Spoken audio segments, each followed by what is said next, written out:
Welcome to another episode of Not Your Enemy Speak Out Session. This is your girl Shannon. I'm here with the amazing Mr. Jared L. White. How you doing? Good morning, good afternoon, good evening. I'm tired. That's just how I feel. It's been a long ass week, Shannon, but I'm so happy to be here with you today. Such a cool episode that we have lined up. It's gonna be exciting. Yeah, so we have something very special, someone very special to me. He is a systems engineer for the Navy. He is an owner of 3 restaurants, Culture. I'm not going to say the full names. Culture, Cork and Co. And Canvas Social Cuisine. He's a father of two. He's a father of two. He is an inspiration to me on many different levels, and he happens to be my brother. Hi, Larry. Hey, what's up, everyone? How you Well, doing? welcome I'm to the doing show. good. Thank you guys for having me. Thank you for joining.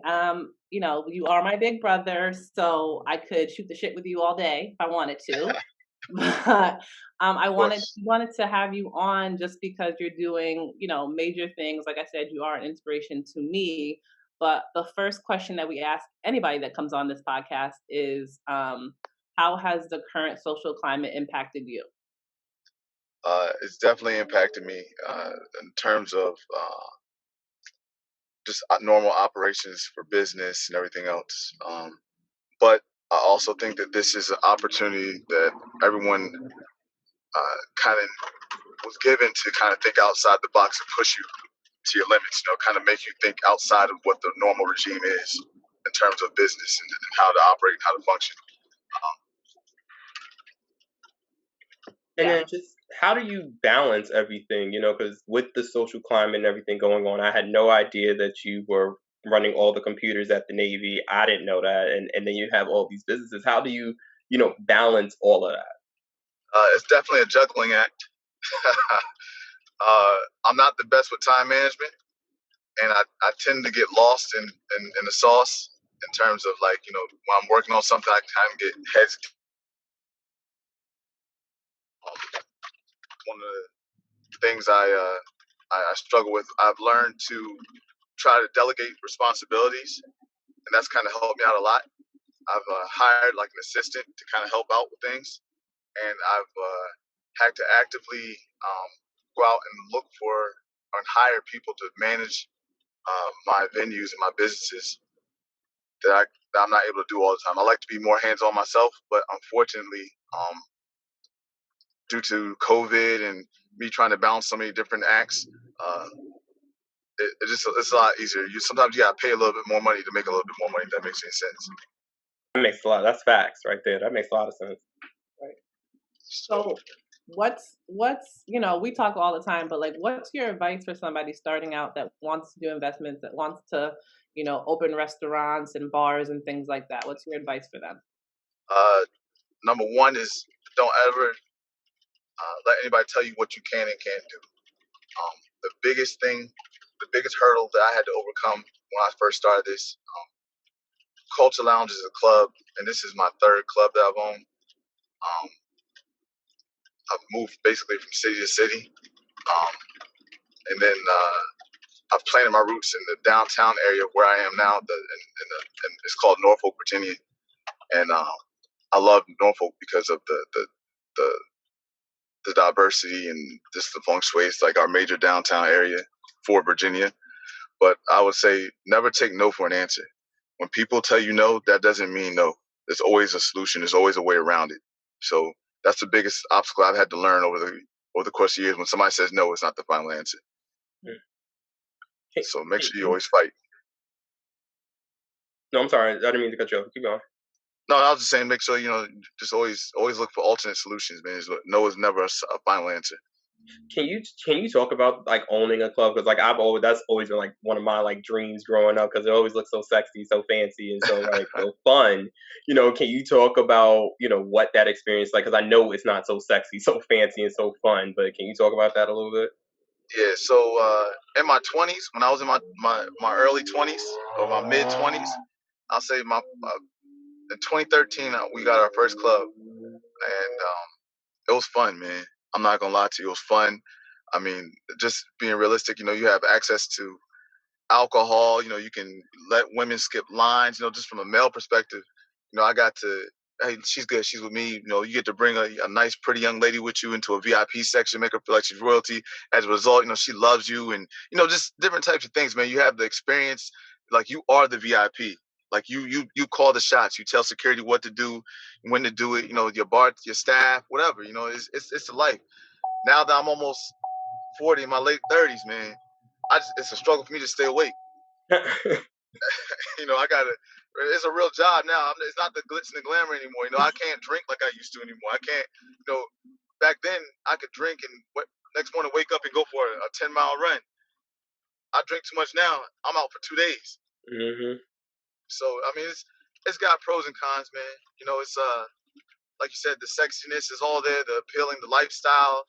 Uh, it takes a toll on your private life, though. It's hard to you might meet someone, but it's hard to really get in a serious relationship or maintain a serious relationship when you're in that lifestyle. So, can we talk from a business aspect of um, bar versus restaurant? Because I know we've talked about it just in investments and the insurances you have to take and the different kind of steps you have to take for a bar versus a restaurant, and maybe why it's better to do both. Okay, so club. I thought club was hard. Club is not hard. Restaurants are hard. Right. I've leveraged our sister Elisa's knowledge on many occasions for her expertise in the restaurant business. The club. So I'm gonna be just honest with you. Everyone steals, right? It's a level of acceptance that you have to be willing to accept or endure. Example: a bartender will overpour a drink to get a bigger tip. That's stealing. You're taking the liquor that my product and pouring more so you can get an additional tip when really that should be going into the cash drawer, right? Right. As far as a bar, I thought you have to be active because people will essentially rob you blind, right? With the restaurant, same exact thing, right? But it's not as bad in a restaurant. Restaurant turnover is crazy. It's ridiculous. I mean, people. You might take your time and hire a chef, train him up, and then he quit the next day for a job that pays him $1 more. But he'll never tell you that. It's just the turnover is crazy. There's a lot more liability with the club than there is with a restaurant. Someone gets shot, hurt, beat up. They always come to you. I've been sued at least 20 times. I've only had to do one payout my whole life, and that was because a girl was drunk and she was walking downstairs and she fell downstairs drunk, and she was wearing heels. But I've been sued a million times. People getting drunk, driving. I mean, I can't control that. We try to do the best we can to try to mitigate those types of things, but you're never gonna have 100% solution. So, in short, from business point of view, a club is easy compared to a restaurant. Also. Okay. Wait, you broke up a little bit, so I'm gonna wait till you pause. Okay. Yeah. All right. I'm sorry. I'm driving through a wooded area. Yeah. So when you talk about just the bar, what can you talk about mistakes or missteps? Because like that's important for growth. Like everybody has to go through certain bumps in the road to get to the other side, and you've been successful in this for years. To have three people could barely withstand having a half of a business, and you've been able to have three. But I know along the way there have been some challenges. Can you talk a little bit about that? Mistakes have to happen in order for you to have success. I've come across. I've made a lot of mistakes. In terms of just operations, in terms of setting things up, in terms of structure. I don't expect to get things on the first shot. We just opened up a restaurant this week, and although I've experienced this now, I expected to have mistakes. I expected to not set something up the right way in terms of the structure, the flow of things. Not putting the registers. Something as simple as not putting the registers in a great location, because now it's harder for the staff to get to the register. It takes that much more time to service people. Um, Mistakes are definitely a must. You have to have mistakes in order to have success. Um, I've made mistakes, like I said, in terms of just paying people, making sure I go through the right processes to do taxes and do things the right way. I mean, it's a part of growth, like you're saying. I can't really think of any perfect any mistakes right now. Example, like I said, the register system. I just did that at the new restaurant. I put them in a horrible location. I didn't think about it prior to doing it, and it takes the staff that much more time to service people. And they're saying it's because the POS systems are not in the right location. Had I moved them slightly over about 10 feet over to the right, they said it would have been a better location because they can go right into it and come right back out. So little simple things like that, I mean, it's part of the growth process. And I wouldn't even think about things like that in the restaurant. I'm just like, it's a cash register, it's a cash register. You thought the same thing. Apparently it saves them that much more time. So can we talk about the new restaurant Canvas? Okay. This is your third one. You are having a soft opening this weekend, November 21st, right? We actually pushed it up and we did it Thursday. Okay. Is that because of the pandemic? Everything's because of the pandemic these days, Yeah. but it's more so because to be completely honest with you, rent is due in a couple weeks. Next week is Thanksgiving, so we need to try and get all the money we can. We've been paying rent on a space that we've had since January, Right. out of pocket, and the rent is more expensive than both my other locations put together. So I just don't want to keep paying out of pocket. Okay.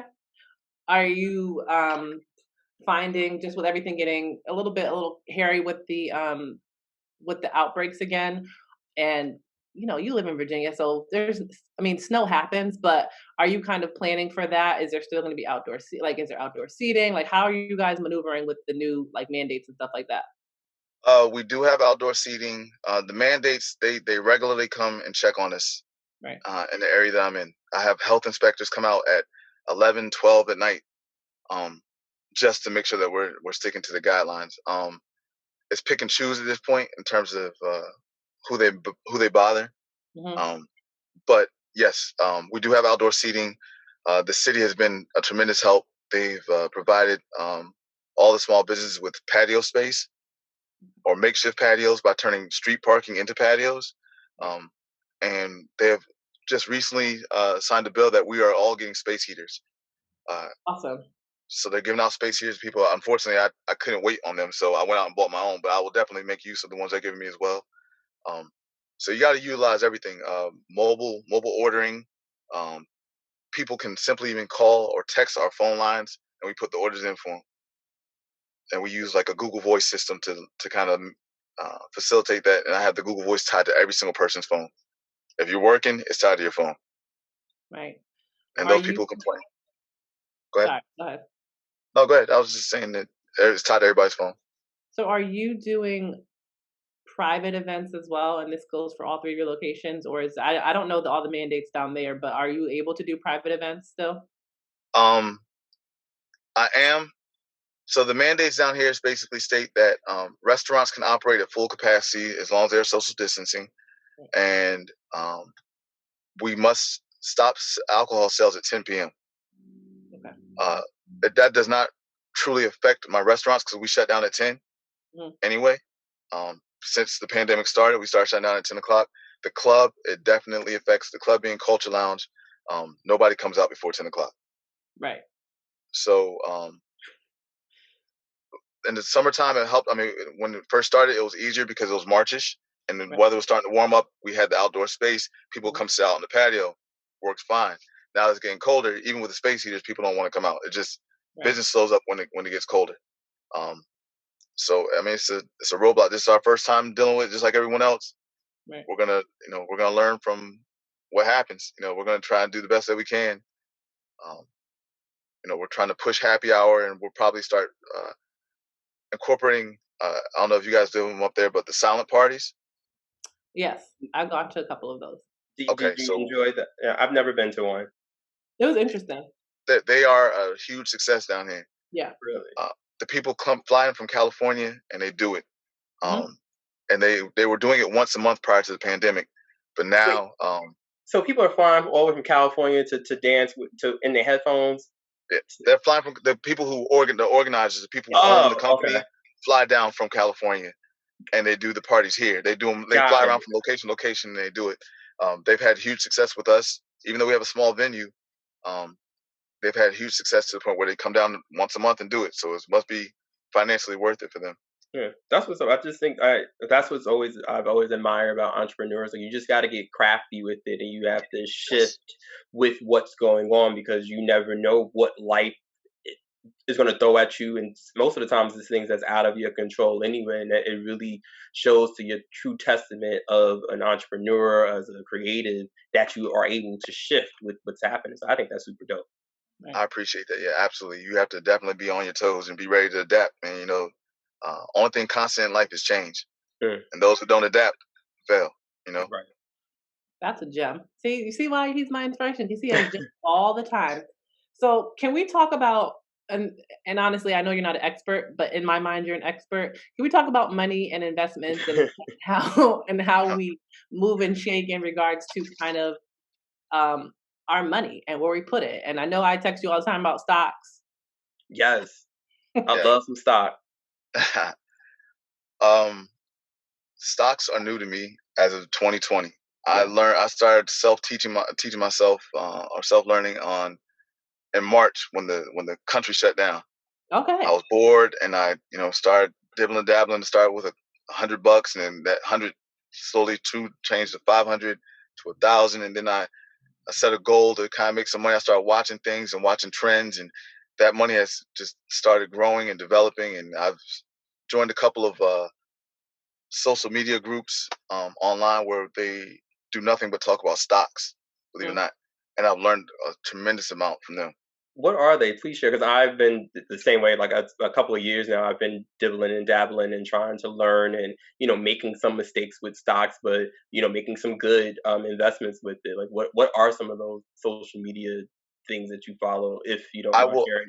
If you No, I know, don't mind. I'll send them to you. They're on Instagram. yeah, And one is called like the stock group, and another one is a group like a group set up, and these guys just only talk about stocks all day, every day. mm, What they're doing, exercising stock options, which ones are doing early calls. I mean, I've learned a tremendous amount. They share their successes, their failures. I mean, everything. yeah, So, that's yeah. and we add people to the group all the time, and I mean, it's usually the same 8 or 9 people talking, but for the most part, it's so many people in that group, and everyone listens. Yeah, please do, because I think it's so important that Black people understand the stock market, because that's how you really see some money, and that's how you really make some changes happen, and that's how Absolutely. all that stimulus check that we got, it Yep. really just went towards these big businesses, and that Right. really affected the stock market and like people, and Right. you came in and started learning about it at such a pivotal moment because this is Right. the right time to be investing in money. Like when we Right. see the stock. I mean, we see that we're going to a recession, all this stuff, but this is actually the time where you're supposed to be investing money and Absolutely. looking into real estate and things like that. So you've already ahead of the curve. See, Absolutely. This is the prime time to do it. You're right. Absolutely and, and Jerry, you touched upon it because let's talk about real estate, Broham. right. I just got my license, so I'm now a real estate agent. Congrats. Congratulations on that. Thank Congratulations you. on that. Huge success on that. So I mean, and I know you've been doing this for years too. How many investments, or I don't want to say investments, how many properties do you have now? I have now 8 properties and 3 commercial spaces. Whew. Pause. It's like tuck a pause in there. So, do you have a property management company that you use, or did you kind of what are the hurdles for that? Because I know that's a whole Um, other separate. I've been blessed. I've been blessed with that thus far. I manage everything myself. Um, I'm a firm believer. Some people try and take shortcuts and try to band-aid solutions. I don't. I'm all about just putting the money into it. I'll suck it up, put the Mhm. money into it, and then I don't have to worry about it for it'll coast for a couple years. But There's nothing how? wrong with either way, huh? But how? You are running the Navy. You got 3 restaurants. Well, not running, but you know what I mean. And now Yeah, you yeah. got what 8? How many properties you say he has? 8 How can you properties. do it? the properties, like I said, I just put the money into them. Like for example, I had a leak at one of them, and the leak just kept coming back for like 2 years straight. This tenant has been a great tenant. I don't, she doesn't complain much, but when she has a problem, she calls me. So she had a problem. The leak kept coming back. I said, I'm just gonna get the roof replaced. And the roof had been, it was already 10 years old, over 10 years old. I was like, it's time for me to get the roof replaced. Anyway, I sucked it up and paid the $7,000 and got the roof redone. And no problems again. And I haven't talked. This tenant hasn't had a problem in 3 years now. She's been there 5 years. Yeah. Oh. So, and she's a perfect tenant. She's 55 or 60 years old, no kids, no husband, no animals. She takes care of my place. I have no complaints with her. I get you. So what made you, I honestly remember when I graduated college, you came to my graduation, you were talking about what I was going to do. And I think that was like kind of the beginning of like GED and all that stuff that y'all were doing. So what made you like sow the seed of like, I want to own properties. I want to open up, cause again, you already have a full-time job. That's, good. But what made you expand to all these other avenues? To make it through college financially, I used to have to go throw parties. Like that was, right. Let me backtrack. When I got to college, college was one of the best experiences in the world for me. And not because of what I learned in college, but because of, let me rephrase, not because of what I got in terms of my education, but because of what I learned on how to interact with people, how different people from different areas, how to just taught me how to mingle, help my social skills and everything else.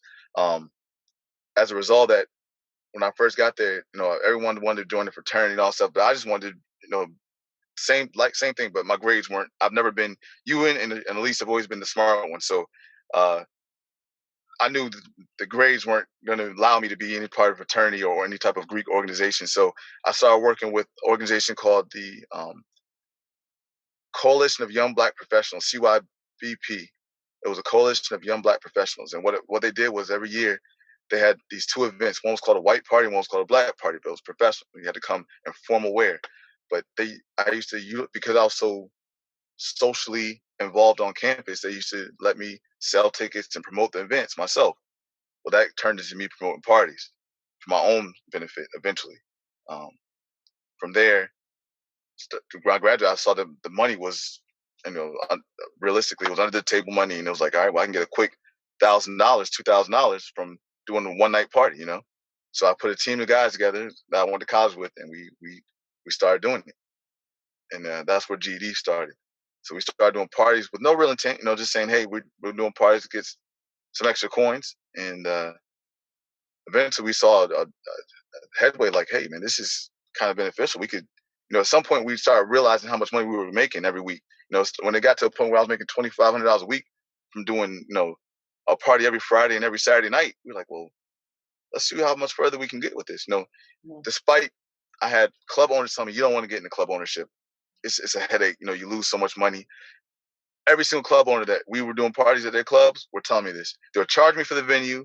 I was making my money at the door and, selling VIPs and stuff. And then the club owners was telling me, don't do it, man. Believe me, it's a headache. Look at this. I got to pay these bills. Come to find out, they were telling you that because they don't want the competition. Right. Which is why I say, don't ever let somebody tell you no. So we got into ownership and realized that ownership is 10 times better than just doing a promoter, being a promoter. There's a lot more liability, but just 10 times better. Right. And that opened up other doors, man. When I started owning the club, my first club, I'm in Virginia, and we have a lot of athletes, like anywhere else, that are going to the professional leagues, NFL, NBA. So because of my ownership, they would come to me and say, hey, I'm about to go into the league. Prior to them coming into the league or whatever they were going, hey, I'm about to go into the league. I want to do a party with you. I show them love. As a result, when they come back, once they make it to the league, they come back and party every time. Everybody wants to show off. That's what it is. That's what clubbing and partying is about, showing off. It's literally a rope I put in the middle of the floor. You step on one side of the rope, and I'm charging you X amount of hundreds of dollars or $1,000 to stay on this side of the rope. That's all it really is. Right. Right. Facts. This side of the rope, they party for free. This side of the rope, you're paying me $1,000, $2,000 a party. And all you're doing is sitting on some couches. That's the only extra thing that you get. Yeah, and that's it. The same bottle of liquor that costs $30 in the liquor store, I'm charging you $400 for the same bottle, Hmm. and the liquor So, store is directly across the street from me. but people like the experience. So I feel like it gives You're your paying for you're paying for the experience. I don't want to dumb it down. You're paying for the experience. You're paying for the ambiance. You're paying for people to see you spending money and look luxurious and do what you do. Right. right. All It, the things it, that don't put money back in your pocket, but right. At this age, I don't do that anymore. right. There are rare occasions. When you're celebrating like a birthday or a success, of course, absolutely. I've gone. I won't lie and tell you, I haven't been to DC and spent $7,000 before. On the VIP section, not on purpose, but I've done it. You know, but ultimately, those are bad investments. Mm. So, I guess my question for you is, obviously you have two children, beautiful Mhm. children. What is um the legacy that you want to leave behind for them, whether it be I financially want. or I want them. I want them to work for everything, just like we are. right, I don't want. I'm not. I don't want to hand them anything. Not out the gate. They're gonna have things secured and set up for them, but I want them to earn it. I don't want. I need them to know the value of earning a dollar. Um, I know. I read a lot, um, and I've read so many books on just social injustice and things that we've had to deal with, us being African Americans, and how far we've come thus far. I definitely want to make sure they have everything they need. Example, a lot of, and I don't want to say black people, but a lot. I'm just going to say because that's my thoughts. A lot Mm. of black people do not um, pay for their kids like college, as an example. And we send our kids into to college. They get $100,000 in student loan debt to come out to get a job making $30,000 or $40,000 a year. mm, Um, and now you're paying this debt with that little bit of income. Um, and then one of the books I just finished reading. It gave plenty of examples about how uh, black people do that, and then they uh, they set the kids up, and then after the college, it's like, all right, you're on your own with all this debt, right, versus a white person who will either pay for their kids' college or a great portion of their kids' college, send them to college, and when they graduate, set them up. Hey, I'm going to co-sign for you. Let's buy you a brand new car. I'm gonna help you buy your first house. Keep this for 10 years. We're gonna pay it, and then send them on their way. It's just setting them up with the right right, steps. So to answer your question, I want to set my kids up with. I want to leave them when I leave this place, when I leave this earth. I want to make sure that they have um, money left for me in terms of insurance. I want to make sure that they have properties. Now, I'm not gonna say they're gonna make the best decisions with it because we never know what the best decision really is. right, But I want to make sure that these commercial properties I have, they're gonna be left these commercial properties. mhm, This real estate I have, they're gonna be left this real estate.